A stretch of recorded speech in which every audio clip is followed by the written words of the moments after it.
Welcome everybody back into Nerd Sesh. As always, I'm Carson Brever and alongside me is Logan Camden. And today we are going to be giving some of our biggest NBA draft takeaways, discussing the biggest winners, the biggest losers of the night, and some of the teams whose drafts really just interested us. Shout out to everybody who watched along for our draft live stream through the lottery last night. That was super fun having Colin and Jason on and all of you guys following along with us. Today now, get our full zoomed out perspective the day after on both rounds, all these teams, how we feel that they did. So Logan, we're going to start by discussing our winners. Who did you think first crushed this draft? I'll start with an easy one, and that's the Charlotte Hornets. I thought had a tremendous draft, and they've been winners in years previous, Carson. I think the Hornets have done a phenomenal job in the past couple years getting really good talent that I really like at the top of the draft. That's the one thing that concerns me. The Hornets do not have a great track record of developing any of this young talent or really giving them opportunities and seeing what they can do on the stage, but there's certainly a lot of young talent in Charlotte cumulatively that I like. On drafts previous, I'm referring to guys like Mark Williams, who I like, who I think could be a really good dominant interior presence at the 5 for them. James Bouknight, Kai Jones, I think are all guys that they've done a good job with in the past. In this one, I think they get the outright second best player in this draft class in Brandon Miller, and I thought that Jason, again, thanks to him for coming on the show. I thought he did a great job of breaking down the different archetypes and how they're conducive to winning. I just think the Brandon Miller archetype is a better one to bank on, the star-scoring wing. And I think it fits the Hornets a little better, too. Again, you're slotting in an elite catch-and-shooter, nearly a 40% three-point shooter last season at Alabama, next to LaMelo Ball, one of the best young playmakers in basketball. I think Brandon's going to be an elite defender in any role you stick him in. Point of attack, off ball as a help side rim protector. He's got all the physical tools there. He's got a really nice fluid handle where I think he has upside as a primary initiator and on-ball creator. I just really like the fit, and I think Brandon Miller is a freak of an athlete too. I think he's got real chance to be a star-scoring wing that's averaging 20 points a game in this league one day. But I also like what they did on the back half of this draft too, Carson. I think they get a fringe lottery guy for me in Nick Smith Jr. Smith Jr. was not particularly efficient at Arkansas last season, and I think it's important to emphasize that he struggled with an Achilles injury throughout the season. So that kind of threw off his rhythm with the team in total, and just kind of getting into a rhythm by himself. So I hope we see some bursts, some nice change in pace return to his game, and he's even more explosive at the NBA level. Smith Jr. has a really nice feel out of the pick and roll, a really nice in-between game, some of the best just feathery, soft touch that I've seen around the rim and in the lane. That's something that I really bank on and I really like. Again, it is a bit crowded in Charlotte, especially in the backcourt. You've got Bouknight, you've got LaMelo Ball, you've now got Brandon Miller fighting for minutes either at the 2 or the 3. And so I don't really know if he's got a rotational spot immediately or if Nick Smith Jr. is a guy like they did with Bouknight that they're going to send down to the G League immediately. That being said, I thought he was a fringe lottery guy, so to get him with their second pick I thought was a home run. And then I like Amari Bailey too, Carson. I'm not the biggest fan. I like Smith Jr. and Brandon Miller a lot more as picks, but I think he's going to be a good catch-and-shooter off ball. Shot 52% on catch-and-shoot attempts last season, just 22% contested. He's not a great dynamic creator off the dribble. Shot just 35% in the mid-range, 37% off the dribble. But I like Amari Bailey, and I think he could be a guy down the line that gets rotational minutes, has a long wingspan, could be a plus defender, is a plus cutter, an intuitive player. I don't really see him as a primary creator or a guy with the ball in his hands, but I think he could be a decent off-ball weapon. But again, I thought the Hornets hit an absolute home run with Brandon Miller. I thought they got great value with Nick Smith Jr. with their second pick. I just crossed my fingers that the Hornets can competently develop these guys and bank on them and progress them to star level, because that is something that has just frankly been an issue in Charlotte for a long time now, Carson. So they've got a lot of talent that I like. I just want to see these guys progress and turn into the pieces that we think they can become. I think Charlotte's a winner here too, but I also don't think that we should be praising their overall drafting prowess historically. Like you mentioned, Bouknight and Kai Jones, those were two picks that I liked at the time. I mean, I loved Kai Jones. He had tons of, it felt like, untapped potential just with his potential skill on the offensive end with this dynamic athleticism and these defensive tools, but that potential remains untapped. Like, he's not a rotation NBA player at this point. James Bouknight was the 11th pick of the draft. He's not they're like rotation player. They're like G League All-Stars, Carson. The G League highlights are insane, man. Logan, that's not the goal. I know the G League is your passion, perhaps above the NBA itself. I just want to pump the brakes there a little bit. But that doesn't detract from the fact that they made the right pick at number 2 to me. It wouldn't have been like a disaster if they got Scoot Henderson, right? I mean, that's a phenomenally gifted prospect. But I do agree. Miller has the more malleable, versatile skill set that gives him a higher floor. He does things that tend to impact winning with his defensive versatility, with his offensive versatility, the lethal spot-up shooting, the ability to attack in multiple ways out of transition, his feel out of the pick and roll, which I think is impressive, some of the playmaking chops, his manipulation of defenders that's more advanced. You combine that with plus athleticism, all these things. I just think he's a home run wing prospect, and I think is a better fit in Charlotte, who is more likely to lead to high-level winning basketball down the line. Nick Smith, that's just a great talent to get at 27, dude. This is a guy who at times looks like a future star guard, just with the dynamism of his off-the-dribble shot making, with the flashes of playmaking, with his twitchiness and fluidity as a mover. He was the number 1 prospect coming out of his high school class for a reason. The consistency has to be better, really in every phase, and it was a roller coaster for him last year at Arkansas. I agree with you. I don't necessarily see a role for him immediately, just given on how dependent he can be on his own scoring ability, creation off the dribble, and you already have LaMelo and Rozier in that backcourt. But I think he is a long-term, high-upside kind of project that I'm fine with Charlotte taking. It's not like they need win-now guys. Yeah, I want to see them bolster that front court, especially with the questions about the futures of Oubre and maybe Miles Bridges in Charlotte. But Miller addresses that at the top of the class. And Amari Bailey at 41, I believe it was. I'm good with that. I think that he is a guy who has a very solid defensive foundation, super competitive, good athlete. You mentioned the spot-up shooting. Not a guy with a lot of creation upside, but you don't need that in the middle of the second round. So I like what Charlotte did. I also like what Portland did with the number 3 pick and in the remainder of their draft, because they had a no-brainer selection to me. Once Scoot was there, you take him. As I've said before, I think he is more important than Damian Lillard at the point that the Blazers are at, just because they are not in a position to easily move into contention. I don't care what the rumors are about trades for stars that they could package around that number 3 pick. It is not a wise thing to mortgage your future to bring in a Zion Williamson or Karl Anthony Towns when that isn't going to push you over the edge into contention.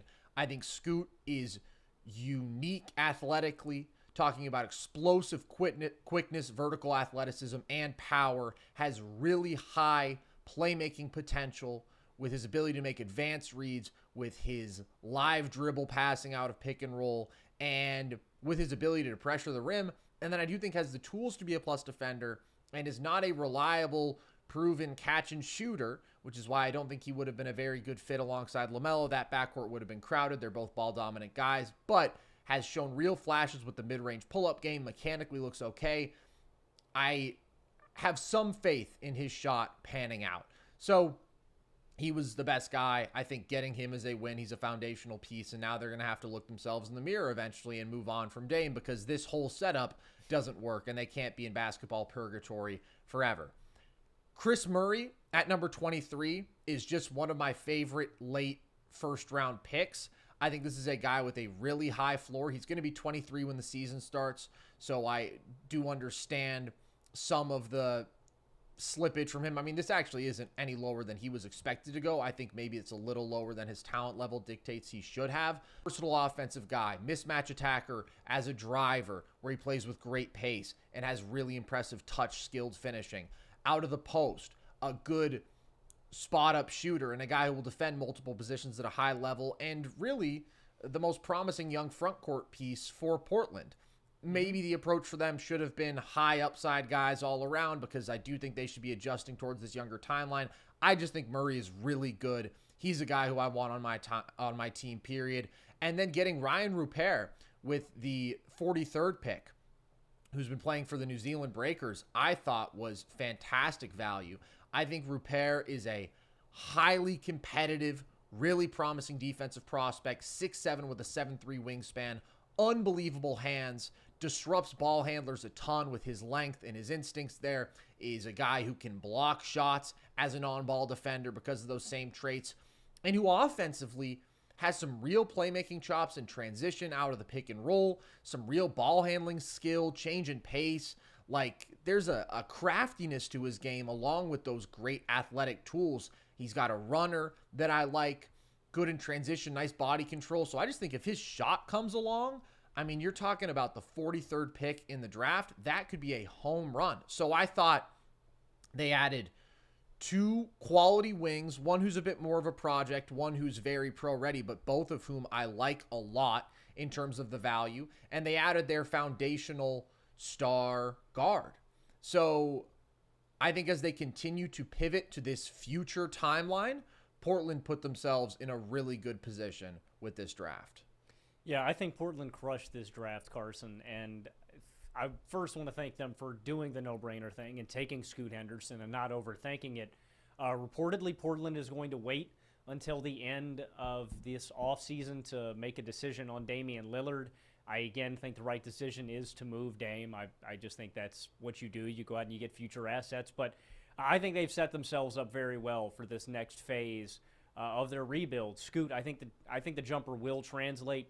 He has no issue creating separation with the ball in his hands right now, right? He creates space to get these jumpers off with ease. One, because of the change in pace, but 2, because defenders have to respect the fact that he is so dangerous going to the hole. Last season, 35% on pull-ups, 33% on step-backs, 28% from deep, just 24% on jumpers overall.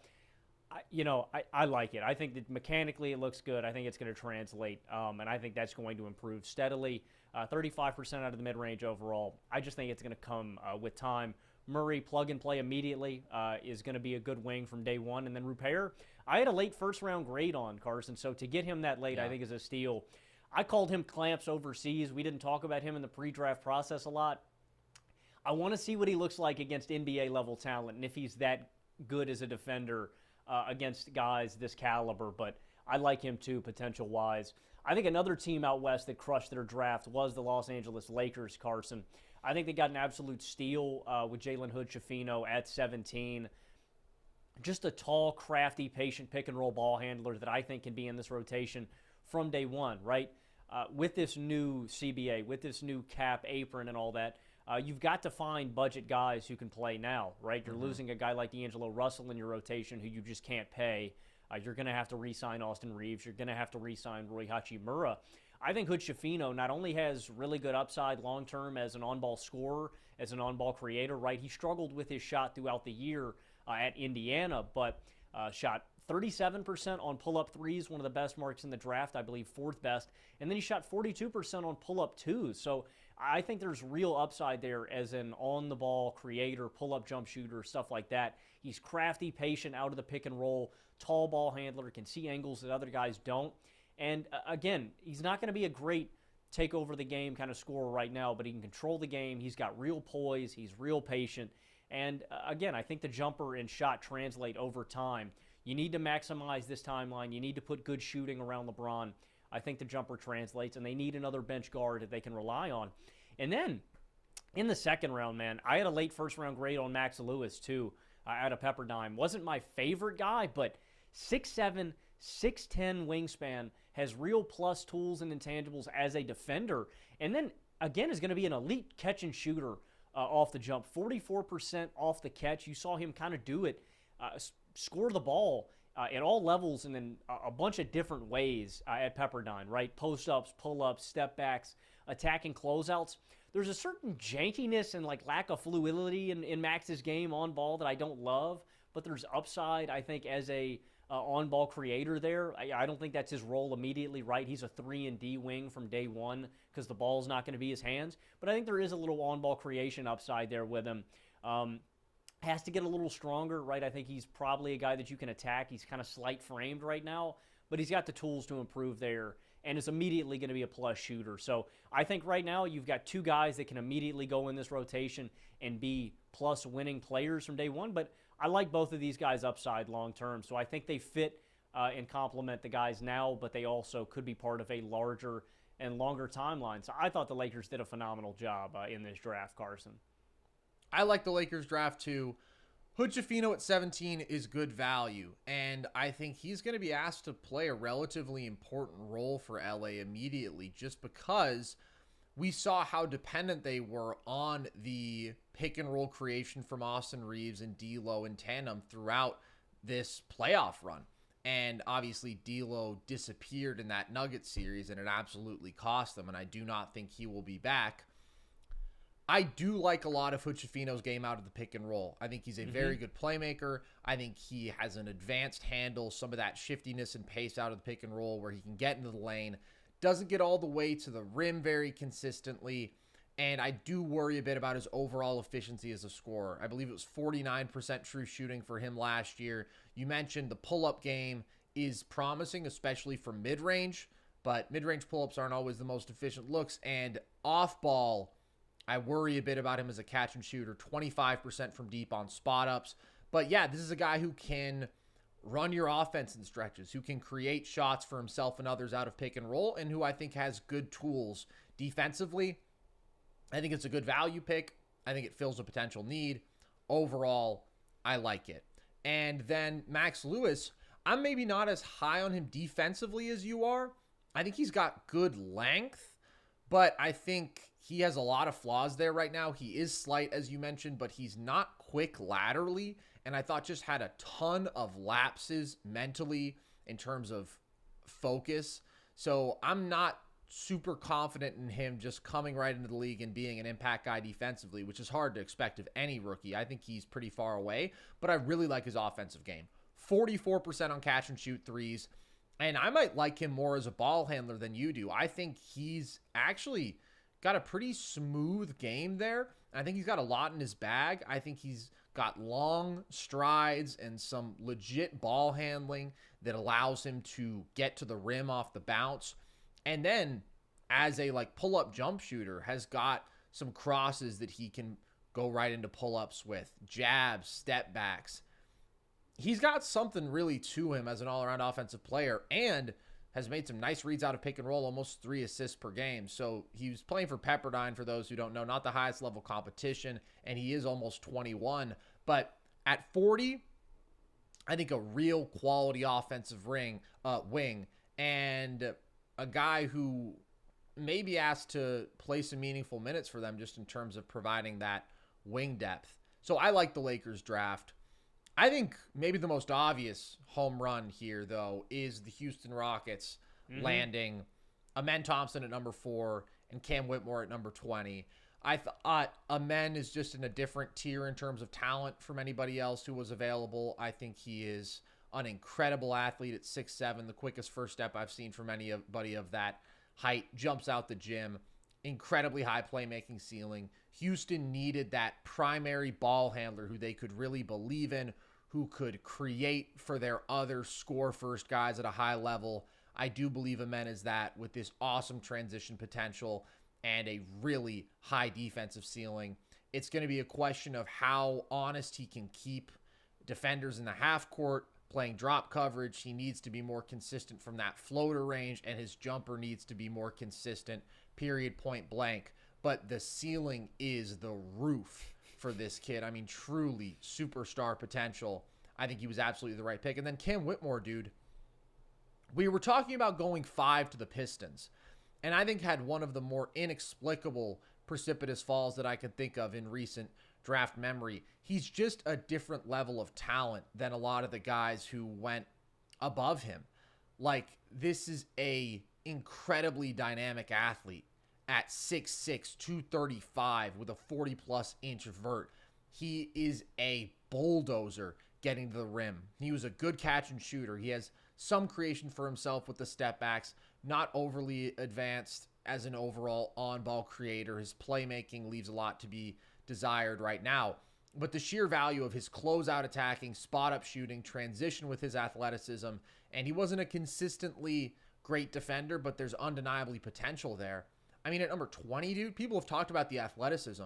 It is actually laughable. Like, Amen Thompson, Jalen Green, and Cam Whitmore on the same team, the highlights coming out of Houston are going to be absurd.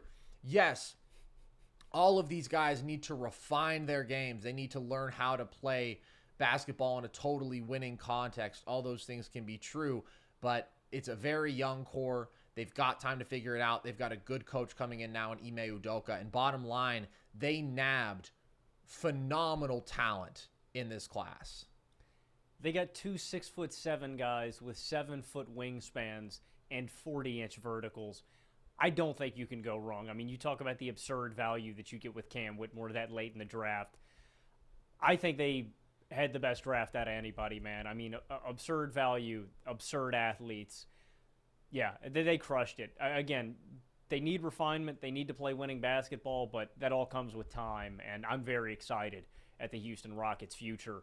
Another team that I'm glad that drafted for the future, I thought the Brooklyn Nets did a phenomenal job with their back-to-back picks in the first round. I love Noah Clowney. I think he's got real upside. He's just 19 years old, 6'10", 210 pounds, 7'2" wingspan. I think long-term needs to fill out a little more, and not really a position of need right now for them, right? You've got a guy like Nick Claxton who is almost all defense. But again, with the Nets, you're looking at a long-term thing. You're not really trying to win right now. You're not in championship contention. This is a long-term thing, and I think there's a lot to like about Noah Clowney's game. His touch on the inside, his ability as a cutter. He shot 69% at the rim in the half court this last season. He shot 67% on all attempts at the rim. And so I think he's going to be a really good roll man, a really good cutter off ball. But I think there's real upside as a pick and popper and a jump shooter in the long term. I like him mechanically. 95% of his jump shots were catch and shoot attempts. He shot those at just a 29% clip. 34 of 117, right? The numbers aren't great, but I think long-term it's encouraging that he's already shooting that. He's getting comfortable with that range, and I like him mechanically. I think he could be a good jump shooter in the future, but defensively is where he really shines. Carson, defensive field goal percentage of 36% this last season. That's in the 89th percentile when guys were guarded by Noah Clowney. That's ridiculous. For a guy this young, and I think there's real defensive upside. As a 4, as a help side guy and a versatile defender, because I don't think he's just a rim protector and help side guy. I also think he's a guy that can go out on the perimeter and hold his own. So I think he's a versatile defender, too, that you can slide in at the 4 or the 5 long term if he rounds out and gets bigger. So I love the Clowney pick for long term, and then you get a guy like Dariq Whitehead.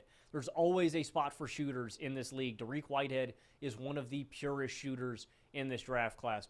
44% on catch-and-shoot attempts last season. Was a good shooter off the dribble. Brooklyn will be able to utilize him in a bunch of different actions, spot-ups, pin-downs, DHOs, stuff like that. But, again, Whitehead struggled. I noted this a couple pods ago. Has had 2 major foot surgeries. Injured himself his first week at Duke in team practices. Had a surgery immediately after. Missed a couple first weeks of the season. Had another one early in June to recover it. So, it's always tough trying to get that burst in athleticism that was originally there back. If that returns, you're looking at a guy that has a lot more off-the-dribble creation than he showed at Duke, because he shot just 44% at the rim in the half court. Really struggled to finish, really struggled to just get to the rim in general. That really limits him offensively in the long term. So you're getting a really good marksman shooter right now, but if that athleticism and burst returns, you're looking at a guy that could be a plus on-ball, off-the-dribble creator and potentially a plus defender as well. He struggled in that realm too, but I'm going to chalk that up to athleticism concerns more than anything else. But I thought good value and good long-term upside with both of the guys they got with back-to-back picks. And again, this is a long-term project here in Brooklyn, not a win now. So I like both of their picks in Clowney and Whitehead, both first-round grades for me. Yeah, I'd probably give the Nets B minus. I definitely don't think it was the sort of draft that wows you, but I think they got solid value.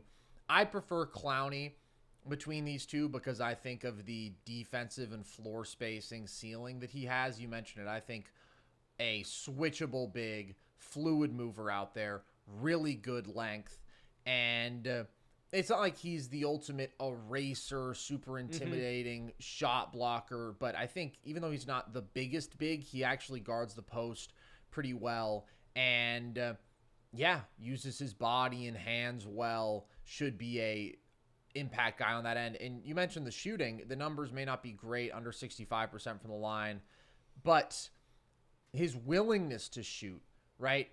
Threes that can sort of set bigs apart, like the trailing three in transition. He'll take that. That's a relatively advanced, dangerous three for a big. He'll shoot, catch and shoot looks from the corner. You don't see a lot of bigs doing that. So I think mechanically, his confidence, willingness to take them, I believe in that developing. And Whitehead, listen, I think you're getting a great shooter. I don't think you're getting an overly impressive on-ball creator. I think his handle is below average. I think his playmaking, he has his moments. He also has his boneheaded moments. I don't view him as a real plus there. You mentioned the struggles getting to the rim. He's a hell of a pure shooter. I'm fine with that addition. Bottom line, Brooklyn should be in best player available mode, and I think that both these guys are, again, reasonably good value. You're not going to land a high probability, high upside guard here. Like, you're not just going to walk into a foundational piece with the 21st or 22nd pick. They got guys who I both think do things that clearly should translate, and I think you can consider that a good draft for them as they continue to build alongside. Really, Mikal Bridges is their foundational piece at this point. My last winner who I want to shout out, Logan, is the Utah Jazz, who I thought did a really good job. I think bringing in Taylor Hendricks, they now have a fantastic foundation in the front court with Lauri Markkanen and Walker Kessler.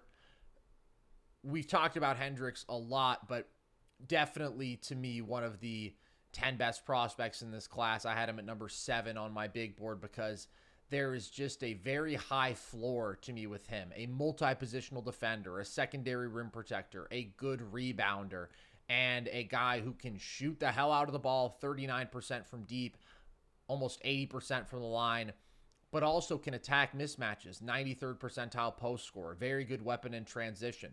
Not going to be a star in my opinion, but a guy who does a lot of important things to translate to the NBA at a high level. And they've got size, they've got two-way studs, and they've got some offensive pop and some real floor spacing in Utah. I think it's going to be fun to see how he fits in. Then at number 16, they land a high upside guy in Keontae George, who I had ranked higher than this. I had him at number 12 on my big board. I think Keontae has a really intriguing combination of like advanced perimeter shot making and creation and these flashes of playmaking. When you talk about step backs, tough pull-ups, he's just a hell of a shooting prospect to me. And then out of the pick and roll is a willing passer who does some impressive stuff. Again, makes mistakes. He had more turnovers than assists per game, but the mentality, the vision, the ceiling is there for him. And I think Utah is in a spot where you initially mocked Cason Wallace to them at number 9. I think that stabilizing point guard presence who could do what Conley did for them a lot of last year would be great. But I also think taking your chances on a dynamic perimeter shot maker who can play on or off ball is a win for them and just one of the best players on the board at that time. And then Bryce Sensabaugh at number 28 is somebody who we did not talk about a lot in the pre-draft process out of Ohio State, but whose game I really am pretty optimistic about. I think this is a guy who has legitimate shot creation to him. 53% from the mid-range off the dribble as a freshman last year, and just has a craftiness to him, using jabs, using step backs to create space. To me, just a bucket getter and another guy who is going to continue to add talent to this front court. So I thought Utah did a great job of maximizing value. Maybe they don't get a star out of this class, but I think they get 3 very talented players in the first round. Yeah, I wasn't in love with Sensabaugh's game. I don't know if he's ever a plus defensively, but as a bucket getter, Sensabaugh's a pure bucket, man. Somebody that was underrated through the class. I thought Utah had probably one of the 3 best classes of everybody, man. They really, if they get that point guard, man, I can legitimately maybe see them being a playoff team next season, man. I mean, they played hard already. Yeah. They had a great offense. They were engaged defensively. Like, I legitimately think that Utah has that upside if they get that point guard. My first loser of the draft is going to be my first and only loser of the draft, actually, is going to be the Miami Heat. I don't really get it, Carson. I'm going to be honest. They get Jaime Jaquez Jr. out of UCLA. He's 22 years old, and maybe there's something I'm missing, right? Miami's always good at finding studs, at finding dogs, at finding guys that just work in the rotation, right? I mean, we all heard however many numbers, all the undrafted guys down the roster during the playoffs, right? So maybe there's something I'm missing. Maybe there's just a dog factor in Triple J here that I'm missing. But I wanted them to go out and get a five-man if he was available. I know the big class wasn't that deep. I was tired of Cody Zeller minutes. I was hoping they'd explore that maybe. So they don't go out and get him. They get another wing, and I'm fine with that. But I was hoping for maybe somebody with just a little more athletic tools, right? I think that's what Miami's really missing is they have all these floor spacers, but they're not overly athletically imposing, so they can kind of get picked on defensively, and that's my really big issue with Jaime. He's really crafty and really versatile. He's got an absurdly good post game for a guy who's 6'6". They used him as a pick and roll ball handler. They used him as a pick and roll man.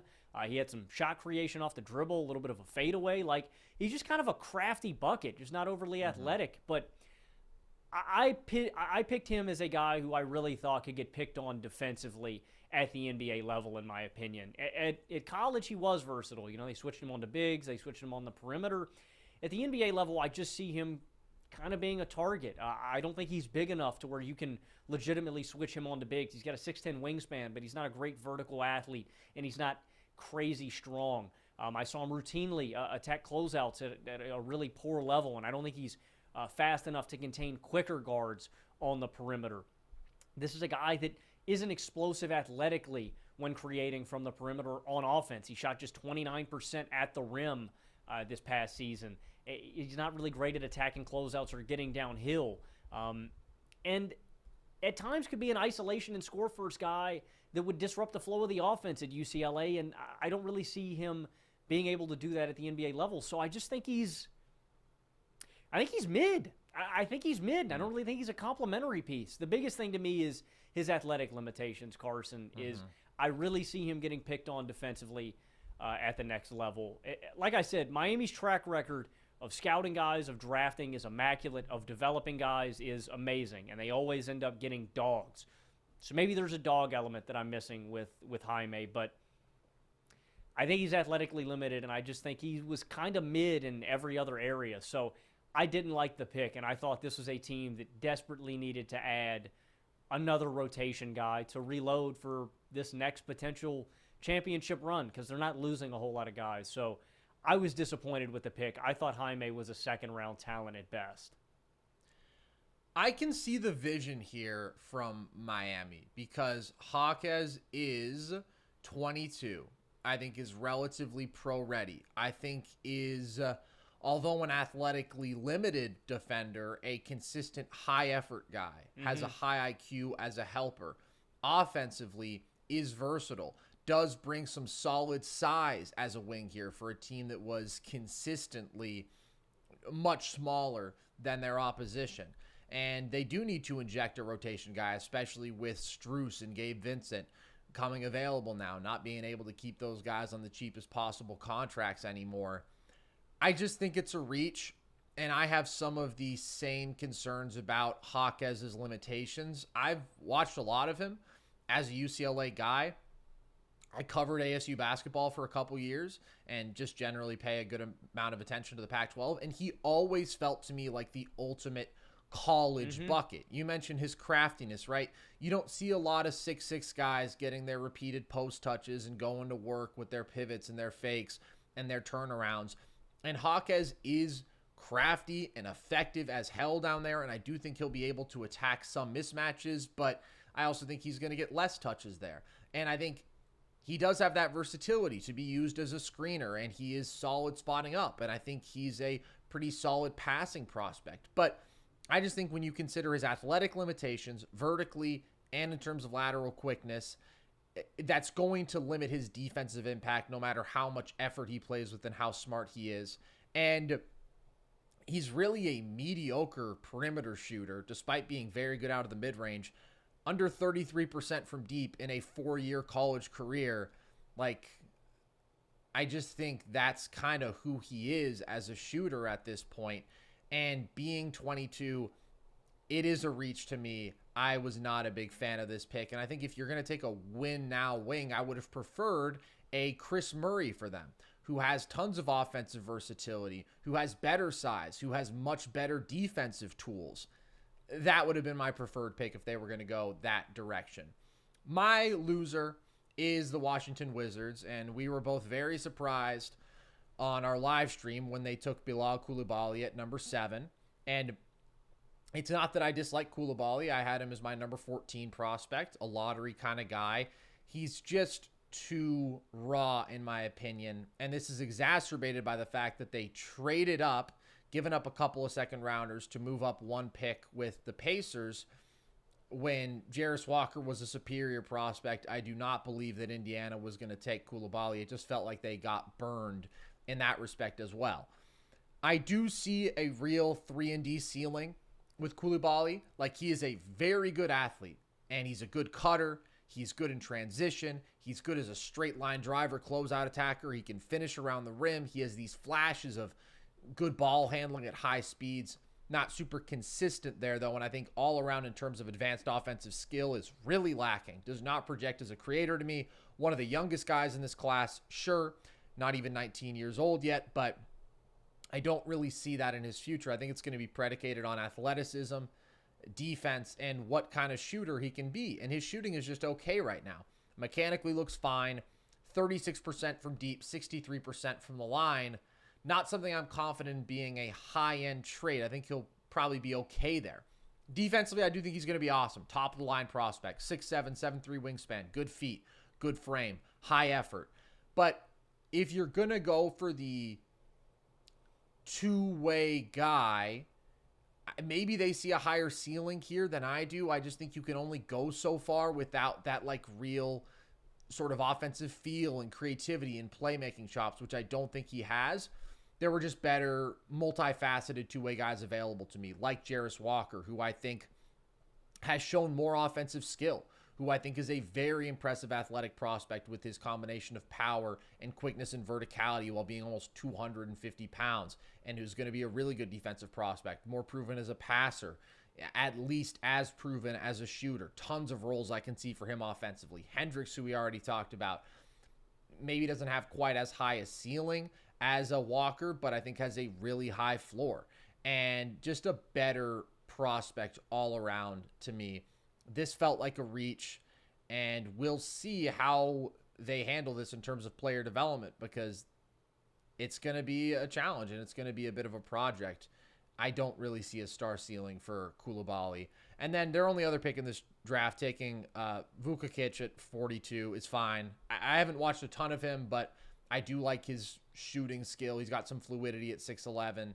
To me, just a fine pick there. This is really about the reach and the trade up at number 7, and the fact that they give up Trayce Jackson-Davis as part of their whole extended deal with the Warriors, who I just thought was unequivocally one of the best value picks of the draft at number 57. That's just one last little ouch for the Wizards in an up and down week, I would say, as they attempt to do this full rebuild.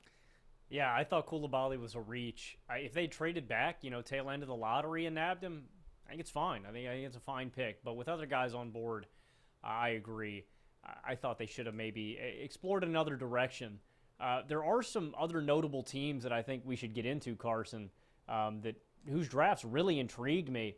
I really was intrigued by the Minnesota Timberwolves draft. You mentioned, apparently, man, I'm still hearing that Damian Lillard could be dealt to, that Scoot Henderson could potentially still be dealt, and maybe Karl Anthony Towns is a potential guy that could get moved in that. If I'm Minnesota, that's a no-brainer. I'm pulling the trigger on that in a heartbeat. But I'll be intrigued if anything like that goes down, if Cat gets shipped out. But the important thing here is that Minnesota is gearing up for a new timeline for a a new phase of Minnesota Timberwolves basketball, right? We thought it was going to be Cat and Ant leading them to the promised land. Anthony Edwards is Superman. Anthony Edwards is Michael Jordan. Anthony Edwards is the building block, the rock of this franchise. And so you are now building for the timeline that is post-Cat, post-Rudy Gobert. I anticipate Cat getting moved at some point this offseason. And obviously, you're just handcuffed to Gobert's contract until it's up. So you're now building for the future with Anthony Edwards at the lead. And I thought one guy that could be a core part of that is Leonard Miller, right? I think they're building a pretty good foundation right now with McDaniels, with Ant, and some other pieces that they have. But I like Leonard Miller for the long term. He's a really good finisher inside the arc and as a roll man, as a cutter in the dunker spot. 73% inside the restricted area, 69% inside 5 feet. He had 12 points in the paint per game. I just think he finishes with both hands really well. He deals with contact, absorbs it really well, and he's also good at avoiding it and finishing around the rim. I just think he's a flat-out good finisher. He's a menace in the open floor. When you have space, his long strides, he is able to go coast to coast really fast. It's just a long, really good athlete. He's a good rebounder. I think he's going to be able to attack mismatches off the catch. He can blow by big men. He can overpower guards. And then defensively, I like him too. A steal and nearly a block per game. He's a really mobile defender for a guy his size. I think he's got to get better at attacking closeouts routinely. We just kind of overcommit, get blown by, but I think he's got real upside there and as a help side rim protector. He is really limited offensively right now. I think the shot has to come along for him to be maxed out right there. Doesn't really have a handle, routinely just committed turnovers, traveling, losing the ball, making bad decisions as a passer. So I think there's room for improvement. And of course, has to improve as a shooter. 31% on jump shots, sub 31% on catch and shoot attempts. A lot of clips. Just airballing threes. Like, I think mechanically needs to retool his jumper a little bit, but there's potential there. But he's really young, man. I mean, he's still 18 years old. Like, this is a guy that I think down the line has a lot of potential as a really effective roll man, as a pick and popper, and as a real plus defender and rebounder. And again, you're going for high upside. To get him that late in the draft, I think, is a steal. And then they also get UCLA's Jalen Clark, and I think that's just an utter steal. 6'5", 205 pounds, 6'9" wingspan, has plus tools as a creator with the ball in his hands, but is a dog as a defender and a rebounder. One National Defensive Player of the Year, 2.6 steals per game, is a good rebounder for a guy his size. And so whatever offense you get out of him, he was just a 25% catch and shooter last season. Whatever offense you get out of him is a plus. I look at him as like a kind of like a Josh Okogie or something like that, somebody that Minnesota actually had, you know what I mean? Good athlete, dog, good rebounder, and just a beastly defender, one of the best defenders in the draft. So Clark's a guy who can be in the rotation immediately, and I think Miller's a really high upside guy long term. So, you know, nothing that's crazy significant. Minnesota, obviously not in control of their first-round picks. They sold all of them away in the Rudy Gobert trade. But I thought they did really well with their picks in this one. You get a plug-and-play guy in Clark, and then a really high upside guy in Leonard Miller long term. Yeah, I agree. They made something out of nothing, basically. I had Leonard Miller from G League Ignite as my number 19 prospect in this class. I think he is raw, but he has the potential to do so many things at a high level, like really good athlete, great physical tools, awesome in transition, great rebounder, great finisher around the rim, really good tools to be a high impact, highly switchable, multi-positional defender, and has the flashes as a creator. Like, does some legitimately impressive stuff as a playmaker. I agree with you. He's got to improve his handle, his composure, his decision-making. Needs to be a more consistent jump shooter. I don't love his mechanics. I do think it's promising that he's 79% from the line. Like, I don't view that as something that just you have to write off, something that won't work for him at the next level. I could see him becoming a solid jump shooter. And if he does, I mean, there is like star potential there. I'm not going to say that it's likely, but you don't often see this blend of athleticism and size and two-way upside and, you know, some of the playmaking stuff. So I really like Leonard Miller. I think that's a good pickup for them. And then Jalen Clark, it's just specialist basically at this point. Like, I'm not super optimistic about his offensive impact, but I agree with you. Defensively, I think does an awesome job on ball, does an awesome job forcing mistakes in sort of a free safety role. That's just a guy who is going to get minutes in certain matchups, who is going to be a pesky defender, make people uncomfortable.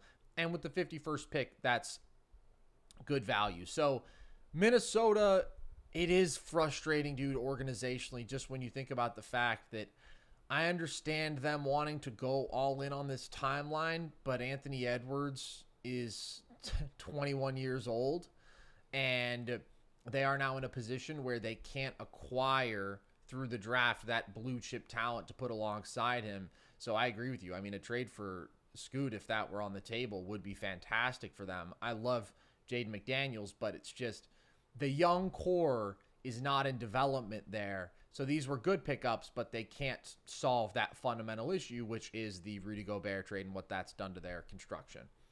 I want to talk about the Warriors, Logan, when we talk about interesting drafts, because this is a team that had a very active draft day beforehand, obviously trading Jordan Poole for Chris Paul, and they take Brandon Podziemski at number 19, who I think is an awesome fit offensively out of Santa Clara. Really feels like a Warriors guy, an elite shooter, like 40% from deep, and does it out of DHOs, off screen to some extent, pulling up from deep range. Really a complete elite shooting prospect, one of the few best in this class, but also beyond that, has like real on-ball creation and playmaking chops, a nasty floater game, and a deep scoring bag. He's a guy who, as a bigger ball handler, will attack mismatches out of the post and has like a hook, has phenomenal touch out of there, and then has inventive passing, like high velocity whips, and can make a ton of passes when he's playing at his own pace, in control, manipulating defenders out of pick and roll in the half court. And he makes good decisions. He makes quick decisions, really good ball handler. Like, this is a guy who I think you can put in pick and roll and against second units can create really good shots, and who you can also put in an off-ball role and know that he is going to be a lethal shooter, a guy who can work his way into the lane and get shots in that sort of short mid-range area. Really, the concern with Podziemski, and the reason he's not a lottery guy, because offensively he's that good, is that I think he's going to be attacked defensively. I think it is a legitimate concern. Although he has solid size, he's limited athletically, really struggles with quick guards, not good containing them at the point of attack, and just generally allows a lot of easy drives, just doesn't impose himself physically. I think needs to get a whole lot better on that side of the ball, or else he's going to be at times unplayable maybe in playoff matchups, because you get hunted if you are exploitable like that. I do also wonder if he's a bit less of an ideal fit now that CP3 is in the picture, because you don't want to just entrust a rookie guard with like running your bench unit. And I think that's a role that the Warriors have been looking to fill for a long time. And I do think that staggering CP3 Steph minutes, CP3 is a really good solve there. I also do think that's a role that Podziemski potentially could have filled. So maybe he still does some of that. I do still think that he works as a secondary creator because of his off-ball shooting, but could have been fun to see him try to take that role on. I really like him offensively, but the pick that I prefer from the Warriors, we already mentioned, is Trayce Jackson-Davis at number 57 out of Indiana. 23 years old is, to me, the only possible reason that he could have fallen this far, because there is so much that this dude does well. An extremely athletic rim finisher, elite leaper, a guy who can just go up there and get lobs and has a great second jump, is an awesome finishing weapon as a cutter, as a roller. But beyond that, really good in transition. That can be as a rim runner or as a grab-and-go guy, because he has a level of comfort as a ball handler for a big that is really impressive, and is a damn good playmaker. 4 assists per game, does some advanced stuff, like live dribble passes he's whipping with one hand, throwing these jump passes, is a good short roll decision maker. and his handle allows him to do some attacking facing up. He's got this agility and creativity as a finisher around the rim beyond just his sheer athleticism. And then defensively, I think is a legit high-level rim protector, 7'1" wingspan, 2.9 blocks per game, and is an agile mover, switchable. Great rebounder. I mean, one of the most productive players in college basketball, period. He was putting up like 21, 11, 4, and 3 for a reason. And he's not going to be a floor spacer. And, you know, he doesn't have great size. He's 6'9". He's got solid length, great athleticism. But at times, out of the post, that's not really his strength as a defender. But I think when you talk about rim protection, decision-making, athletic finishing, the Warriors could certainly use more size, more rotation caliber players there, and more rotation caliber bigs. They don't care that he's 23 years old. They're committing to this all-in window. They just traded Jordan Poole for Chris Paul. So I love this pick for them. I think it is up there for the pick of the draft. I think he's a rotation dude immediately, and they needed that.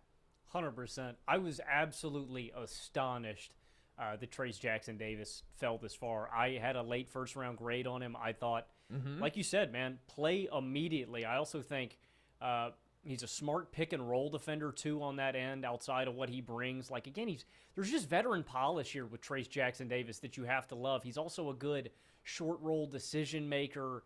I think he fits with the Warriors. And, again, you need guys that can play right now. You needed size. I thought it addressed some big needs. And I like Podziemski's offensive game as well, dude. I thought it was a really good draft for the Warriors. My final team that I think was really interesting in the draft, that is the Dallas Mavericks. And I did not love their first-round selection with Derek Lively. I thought it was a bit of a reach for him. I thought he was a mid-first-round kind of guy. I thought at that pick, with the Cam Whitmores of the world available, I thought maybe he should have gone with that. You know, I think a valuable wing or a floor spacer or something like that, just a little more valuable. And again, I think Derek Lively needs time to get better, man. I don't know if he's a G League guy off the bat. I don't know if they plan on giving him a lot of minutes. There's just a lack of polish, right? He's just kind of a straight up big dude right now, 7'1" with a 7'7" wingspan. And when you look at big value across the league, I thought maybe could have explored another rotational guy that you could pay the league minimum, a la JaVale McGee or something like that, exploring bringing him back and having him take the 5 spot. So I didn't love the Lively pick. I just think there's a lack of polish there. There's a lot of room for improvement in terms of finishing and filling out his frame and, yeah, just overall polish, man. He also averaged, over 5 fouls per 40 minutes, too. There's just room for improvement there. I do need to mention they get Richaun Holmes, I think is intriguing offensively what he brings to the table as a spacer alongside Luka Doncic in the pick-and-roll game. Not a great rebounder, not a great defender, but offensively brings some creation there. I do like the other guy that they got. That's OMP. How do you say his name, Carson? I don't want to butcher this, man. Olivier Maxence Prosper. Yeah, he's going to be Omax, OMP, something like that from now on the channel. 6'8", 230 with a 7'1" wingspan, 35-inch vertical. So they do actually go out and get an athletic wing with tools that I like defensively, who I think has a decent offensive game, should be a decent floor spacer alongside Luka. I just really hated the first-round pick, man. I hated reaching for Derek Lively like that. I thought he was like a guy you take in the 20s or post-lotto. And again, I don't know if he's playable immediately. That's the thing to me. If you don't get enough rotation guys alongside Luka that can competently defend, that can competently shoot, I just thought there were other routes they could have gone that just better value at that pick that fit their timeline a little bit better now. But I like OMP with their second pick. So I was a little bit conflicted with Dallas. I just thought there were better players on board that they could have gone with at 11. Or 12, excuse me. Yeah, the Mavs draft has grown on me because my initial hope throughout was that they would land a really good wing at number 10. And I thought, oh my God, here's Cam Whitmore sitting there for him. You get a potential two-way plus, a good athlete, a closeout attacker. This guy's exactly what you need. It's good value. Take him. And then they trade back to 12, and they take Lively, which to me is still a reach. And I think it's for a lot of the reasons that we've talked about previously, which is that Lively has some intriguing things. Like, he has a amazing frame, 7'1" with a 7'7" wingspan. He's a massive target, 97th percentile pick and roll finisher last year because, I mean, you can just throw up a lob and he'll probably go up there and get it. And I think he's got soft hands. I think he's a coordinated mover for that size. And then he has this super high defensive potential, not just because of his great rim protection, but also because he's mobile and he's capable of switching out onto the perimeter. So I see the vision there.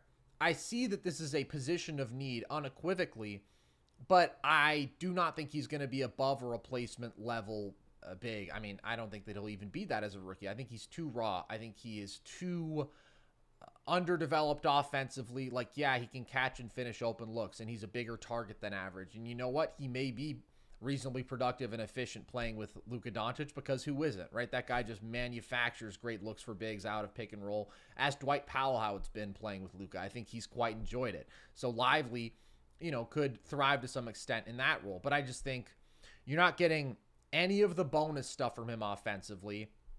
Not a floor spacer. Not a guy who can really even attack mismatches out of the post. We talked about his tendency to pass up open looks, make things harder than they need to be at times as a finisher.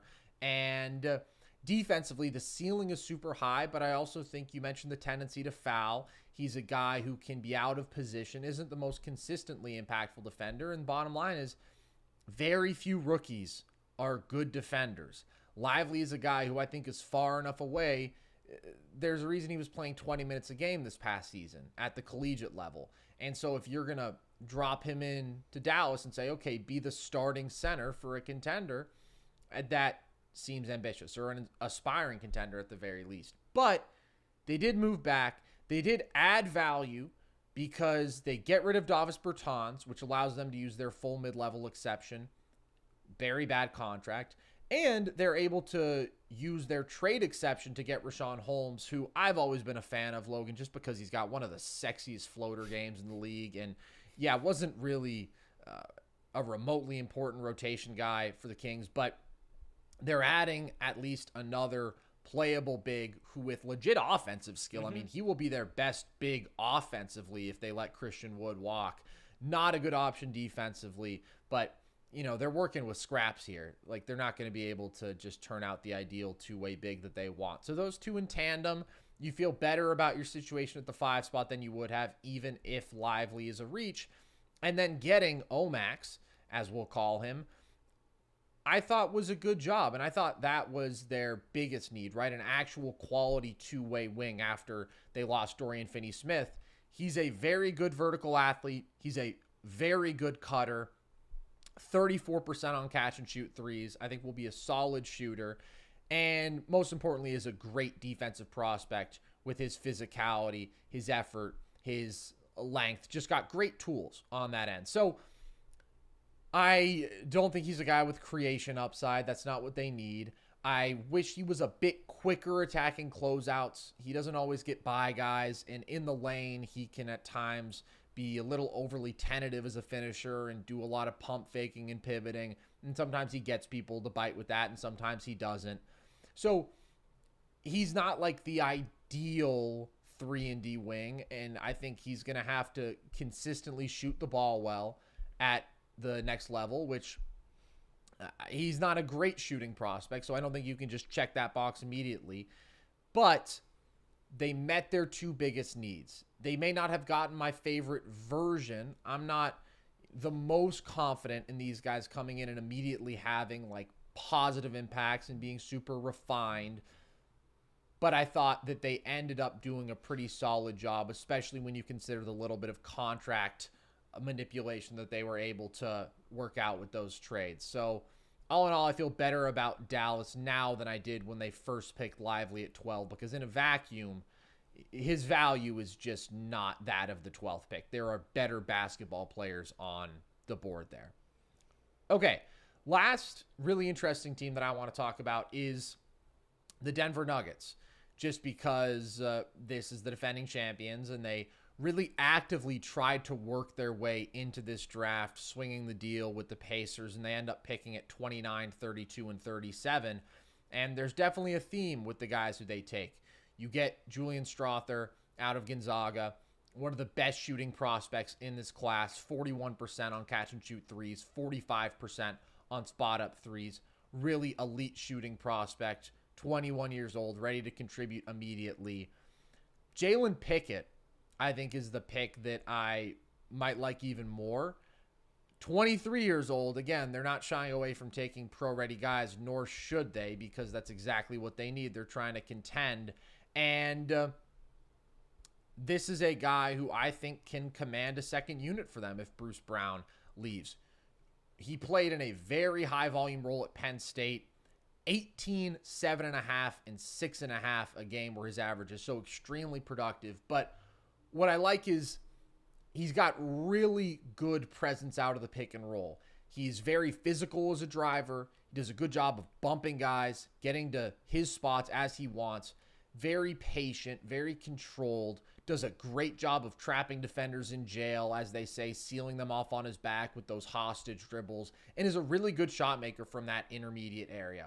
Very crafty, creating shots for himself, spins, fakes. I like his floater touch. And I think is a guy who's going to be able to create shots for his teammates as well. So they got two guys with clear pro-ready skill sets.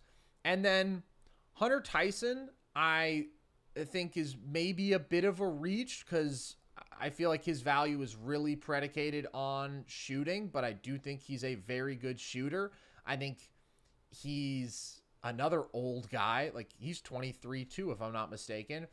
I think he's going to be targeted a bit more defensively. It doesn't necessarily have that same creation to his game. But all in all, I mean, they added a lot of shooting with two of these picks, and they added a guy who can run their second unit. And so I think they did a pretty solid job overall, especially when you consider that they were determined to be an active participant in this draft and to get better, and I think they did so. Yeah, I loved the Julian Strawther pick. He is one of the most deadly spot-up options in the draft, and you can't go wrong, right? You add shooting around side Nikola Jokic. Win. Absolute win. Mm-hmm. So those guys are just maximized by having him on the floor. I thought they did a great job. I like the Pickett selection as well, too, and who cares about if these guys are older, man? Can they ball? Can they ball right now? Cool. Let's put them in the rotation. Yeah. But I'm super excited. Let me just say, a lot of teams would care. The Denver Nuggets have no reason to care. Like, I think maybe some people would look at some of these guys and say, oh, are they reaches? Because that's not where I saw them on anybody's draft board. But you have to consider that the Nuggets are drafting with a contending mindset. Like, they're not going to take Bilal Coulibaly, who's 18 years old. Well, they would have taken him at 29. But you understand my point. They want pro-ready guys, and that's what they got with all three of them. 100%. And I'm super excited. Strawther was one of my favorite late first-round guys, and I'm glad that they nabbed him. I got a couple honorable mentions real quick now here at the end. Just shout out the Oklahoma City Thunder getting one of my favorite prospects, Kason Wallace. I love Kason Wallace. I want to build a Fort Knox of Kason Wallace stock. I just want to own it all and have a monopoly on Kason Wallace. And anytime anybody brings up his name, I want to charge them. I want to own all the Kason Wallace stock is what I'm getting at. I think he's a beast. A little weird that Oklahoma City has basically three primary ball handlers, in my opinion. Like, I thought I envisioned Wallace as a guy that could immediately step in and bring his veteran instincts, presence, and IQ and playmaking and be a starting caliber guard immediately. That's not going to be his role here. He's going to command the second unit, but Oklahoma City now has three premier, I think Giddey and SGA are still in another tier than Kason, but three premier ball handlers and decision makers for all 48 minutes every night. And then another one of my favorite prospects, shout out the Chicago Bulls for signing Adama Sanogo as an undrafted free agent. I don't understand him going to Chicago as much. I mean, they might lose Vucevic. I don't know if he's going to get rotational minutes here immediately. I wanted him to go to a more big, needy team, but I love Sanogo's game. Was disappointed that he didn't get drafted, but I knew whatever team signed him would be getting a steal. I think even though he was undrafted, is rotational immediately. So shout out to the Bulls and Thunder for picking up two of my favorite guys in the draft. There you go. You had to bring up Kason Wallace. Of course. Yeah, that was interesting. I'm really excited to see these Nuggets dudes. Like, I think it's going to be really interesting to see what kind of role are they entrusted with. Strother is another guy who I think immediately gets on the floor because of his ability to defend both on and off ball. I think is a good guy there. And Pickett, like, it's funny because there's definitely shades of Bruce Brown in his game. I don't know, just with sort of like the unconventional play style for a guard, doing lots of work in the interior, very good positional rebounder, sort of a just do-it-all weapon. I think he's more of a like primary ball handler, dictate how things go kind of guy, but I could see him filling that role reasonably well, and I think he's a capable shooter off the ball. It's going to be fun, and you're right, just giving Jokic more shooting is always a good idea. So there you have it, guys. Draft season is over, but boy, was it a lot of fun. I love this time of year always, and wouldn't have rather talked about it with anyone else, Logan, and appreciate all you guys tuning in. So if you enjoyed this one, then as always, please subscribe to the Volume YouTube page. You can find all of our content there. You can also listen to our podcast on all audio platforms. You can follow us across social media, TikTok and Instagram at NerdSesh, Twitter at Nerd_Sesh, and you can join our Discord, where you can really just talk basketball, football with us whenever you want. That's at the link tree across our social media bios. And you can also buy some merch. Flex that hoodie, Logan. The flags behind both of us. You can get yourself a nice Nerd Sesh hat like this one. You can do all that at the Volume store at thevolume.com. So with that, as always, appreciate you guys. I've been Carson Brever. I have been Logan Camden. And this was Nerd Sesh.